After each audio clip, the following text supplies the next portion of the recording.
ഓം നമോ ഭഗവതേ വാസുദേവായ. പ്രിയ സജ്ജനങ്ങളെ, എല്ലാവർക്കും നമസ്കാരം. സത്സംഗവേദിയിൽ നമ്മൾ ശ്രീമദ് ഭഗവത്ഗീതയിലെ 18-ാം അധ്യായമായ മോക്ഷസന്യാസ യോഗത്തിലെ 29 ശ്ലോകങ്ങളാണ് പൂർത്തിയാക്കിയത്. ഇന്ന് നമുക്ക് 30-ാമത്തെ ശ്ലോകം നോക്കാം. പ്രവൃത്തിം ച നിവൃത്തിം ച കാര്യാകാര്യേ ഭയാഭയേ ബന്ധം മോക്ഷം ച യാ വേത്തി ബുദ്ധിർസാ പാർത്ഥ സാത്വികീ. പാർത്ഥ, ഹേ പാർത്ഥ, പ്രവൃത്തിം ച കർമ്മവും നിവൃത്തിം ച കർമ്മത്യാഗവും കാര്യാകാര്യേ കാര്യവും അകാര്യവും, അതായത് കർത്തവ്യവും അകർത്തവ്യങ്ങളും, ചെയ്യേണ്ടവയും ചെയ്യരുതാത്തവയും, ഭയ അഭയേ ഭയവും ഭയരാഹിത്യവും, ബന്ധം മോക്ഷം ച ബന്ധവും മുക്തിയും, യാ വേത്തി ആരറിയുന്നുവോ, ഇതിൻ്റെ തത്വം ആരറിയുന്നുവോ, സ ബുദ്ധി അവൻ്റെ ബുദ്ധി, സാത്വികി സാത്വികമാകുന്നു. ഹേ പാർത്ഥ, കർമ്മവും കർമ്മരാഹിത്യവും അഥവാ കർമ്മത്യാഗവും, കർത്തവ്യവും അകർത്തവ്യവും,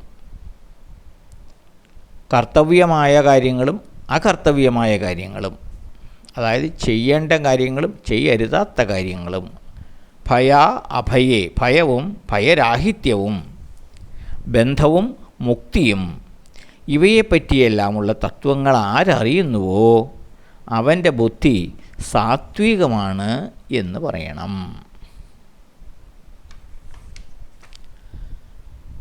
ഇതാണ് ഭഗവാൻ പറയുന്നത്. ഹേ അർജുന, എന്തു ചെയ്യണം, എന്ത് ചെയ്യരുത്, എങ്ങനെ ചെയ്യണം, എങ്ങനെ ചെയ്യരുത്, എപ്പോൾ പ്രവർത്തിക്കണം, എപ്പോഴരുത്, ഏത് കാര്യം തീർച്ചയായും ചെയ്തിരിക്കണം, ഏതിൽ നിന്ന് അകന്നു നിൽക്കണം, ഏതിനോട് ഭയമുണ്ടാകണം, എവിടെ നിർഭയനായിരിക്കണം, കർമ്മം എങ്ങനെ അനുഷ്ഠിക്കണം. കർമ്മം പ്രവൃത്തി എന്നും നിവൃത്തി എന്നും രണ്ട് വിധത്തിൽ പറയാം. പ്രവൃത്തി എന്ന് പറഞ്ഞാൽ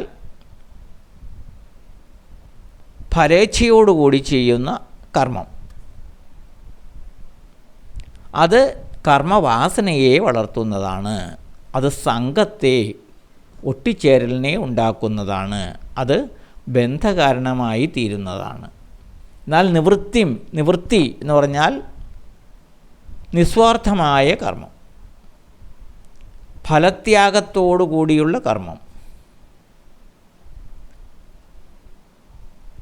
അത് സംഘത്തെ ഉണ്ടാക്കുകയില്ല.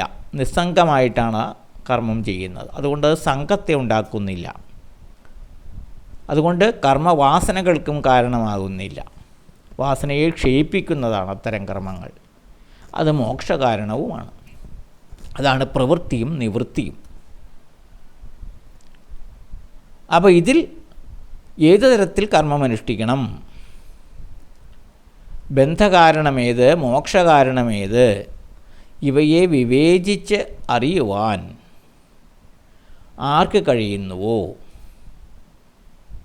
ധർമ്മനീതി അനുസരിച്ച് എന്ത് ചെയ്യണം എന്ത് ചെയ്യരുത് എന്ന് ആര് മനസ്സിലാക്കുന്നുവോ, അതനുസരിച്ച് ആര് പ്രവർത്തിക്കുന്നുവോ അവൻ്റെ ബുദ്ധി സാത്വികമായ ബുദ്ധിയാണ് എന്ന് കരുതപ്പെടുന്നു.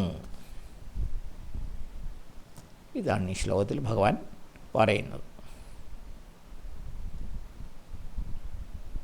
അടുത്ത ശ്ലോകം നമുക്ക് അടുത്ത ദിവസം നോക്കാം. എല്ലാവർക്കും നന്ദി, നമസ്കാരം. ഓം നമോ ഭഗവതേ വാസുദേവായ.